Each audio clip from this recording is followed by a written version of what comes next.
UCC पर हाय तौबा मचा रहे जो कट्टरपंथी, उन्हीं को एक सच्चे मुसलमान ने छील डाला। यूसीसी को लेकर बांध दी तारीफों की पुल। पीएम मोदी और सीएम धामी को कहा शुक्रिया।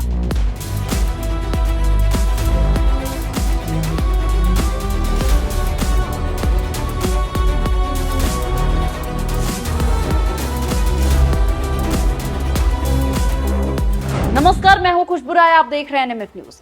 उत्तराखंड के लिए साल 2024 बेहद खास है। उत्तराखंड की धामी सरकार जल्द ही प्रदेश में यूसीसी यानी कि यूनिफॉर्म सिविल कोड लागू करेगी। इस फैसले को ऐतिहासिक बनाने में सरकार मात्र एक कदम दूर है। 18 अक्टूबर को rules making and implementation committee ने सीएम धामी को नियमावली का ड्राफ्ट भी सौंप दिया है। यूसीसी को लेकर कट्टरपंथियों में खूब हाय तौबा मचा हुआ है।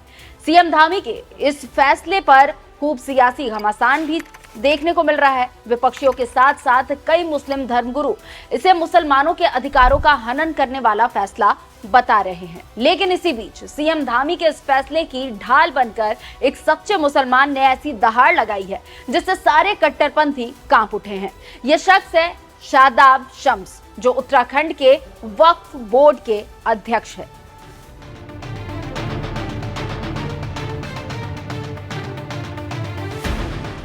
याद होगा आपको, जब पीएम मोदी ने देश भर में यूसीसी लागू करने की बात कही थी, तब विपक्षी कैसे बौखला गए थे।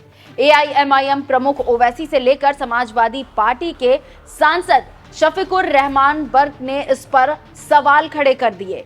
जब उत्तराखंड में युवा मुख्यमंत्री धामी ने इसे लागू करने का फैसला सुना दिया, तब भी इनका यही हाल था। मुसलमानों को भड़काकर ये उन्माद फैलाने की कोशिशों में लग गए। लेकिन इसी बीच शादाब शम्स ने बड़े ही गर्व के साथ सीएम धामी के इस फैसले का न सिर्फ समर्थन किया, बल्कि उन कट्टरवादियों को मुंहतोड़ जवाब भी दिया है। युवा मुख्यमंत्री यूसीसी लागू करने जा रहे हैं पुष्कर सिंह धामी। मैं बधाई देता हूं युवा मुख्यमंत्री पुष्कर सिंह धामी को। एक जबरदस्त फैसला, ऐसा फैसला जिसका निर्णय लेने में आदमी 50 बार सोचता है। उसकी दम, उसको डर लगता है कि ये निर्णय लूंगा मैं, कल को मेरा भविष्य क्या होगा, इसका कितना बुरा इंपैक्ट पड़ेगा, कितनी दुश्मनियां लोगों से होंगी। लेकिन युवा मुख्यमंत्री ने जो कमिटमेंट किया, उस कमिटमेंट को कहीं ना कहीं चरितार्थ करते हुए दिख रहे हैं। और मैं ये कह सकता हूं कि एक बार यूसीसी लागू होगा तो यूसीसी वो होगा जिसे पूरा देश आत्मसात करेगा। मैं तो पूरी तरह से युवा मुख्यमंत्री को बधाई देता हूं कि आप ये देखिएगा कि इतना शानदार यूसीसी आ रहा है कि पूरा देश उसे हाथों हाथ लेने वाला। यूसीसी आएगा तो मदरसे बंद हो जाएंगे उत्तराखंड के। मैं कह रहा हूं एक जैसी शिक्षा होनी चाहिए सबके अंदर। शम्स साहब इस फैसले पर तर्क भी देते हैं, बताते हैं कि यूसीसी लागू हो जाने से मुसलमानों को कैसे फायदा होगा। वो भी बताते हैं कि यूसीसी पर आदिवासियों का हवाला देने वाले मुसलमानों को ऐसा क्यों नहीं करना चाहिए। आदिवासी लोग वो लोग हैं जो जिनको स्पेशल देश के एक एक्ट से शेल्टर मिला हुआ है। एक दूसरा, मैं ये कह रहा हूं उनको, वो पिछड़ा हुआ समाज है, उन्हें आरक्षण मिल रहा है। आज सब हिंदू समाज में क्या सुधार नहीं हुए? क्या बाल विवाह समाप्त नहीं हुए? बिल्कुल। क्या सती प्रथा समाप्त नहीं हुई? मेरे यहाँ अगर समाज में सुधार की आवश्यकता है तो क्या मेरे यहाँ सुधार नहीं होना? पर आप वाले एक्सेप्ट तो नहीं कर रहे हैं? करेंगे ना, करेंगे। 3 तलाक पर उन मुसलमानों के मुंह पर शम्स ने तगड़ा तमाचा जड़ दिया।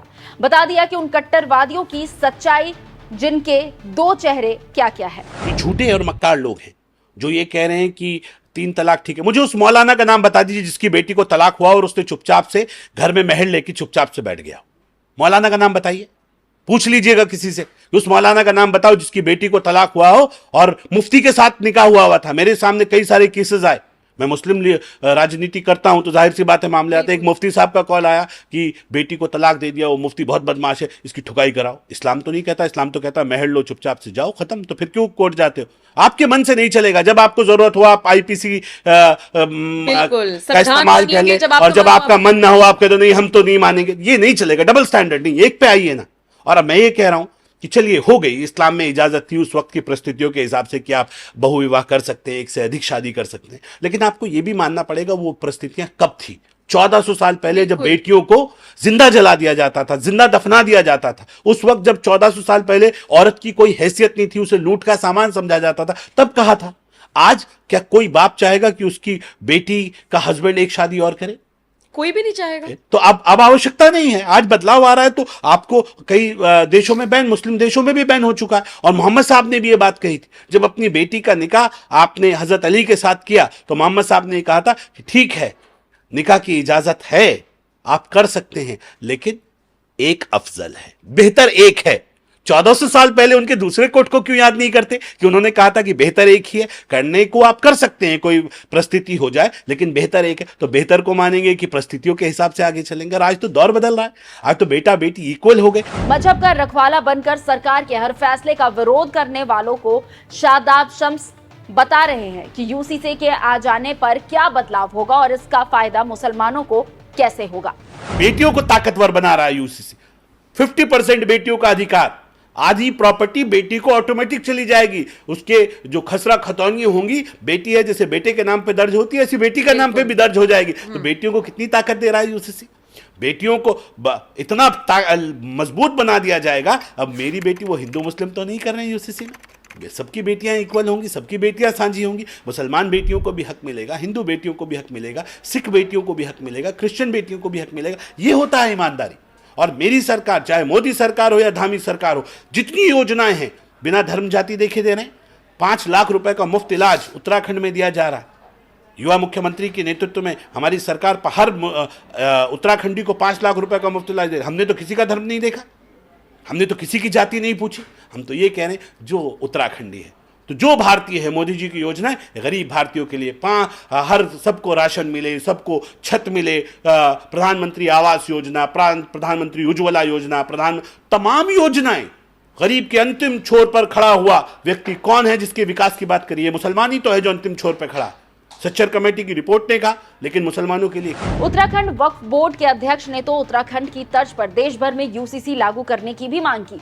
उन्होंने पीएम मोदी से क्या मांग की है, ये सुनिए। दुनियावी शिक्षा अगर हासिल नहीं करेगा, मेरा देश पीछे रह जाएगा। देश को विश्व गुरु बनाना है तो कड़े फैसले लेने पड़ेंगे। युवा मुख्यमंत्री कड़े फैसले ले रहे हैं। मुझे उम्मीद है कि देश के यशस्वी प्रधानमंत्री इस यूसीसी आने के बाद युवा मुख्यमंत्री को अप्रिशिएट तो करेंगे, साथ में देश के अंदर भी ये माहौल बनाएंगे कि देश में भी एक दिन यूसीसी लागू हो। वैसे भी 2022 में जब सीएम धामी ने राज्य की कमान संभाली थी, तभी उन्होंने देवभूमि का संरक्षण करने की कसम खाई थी।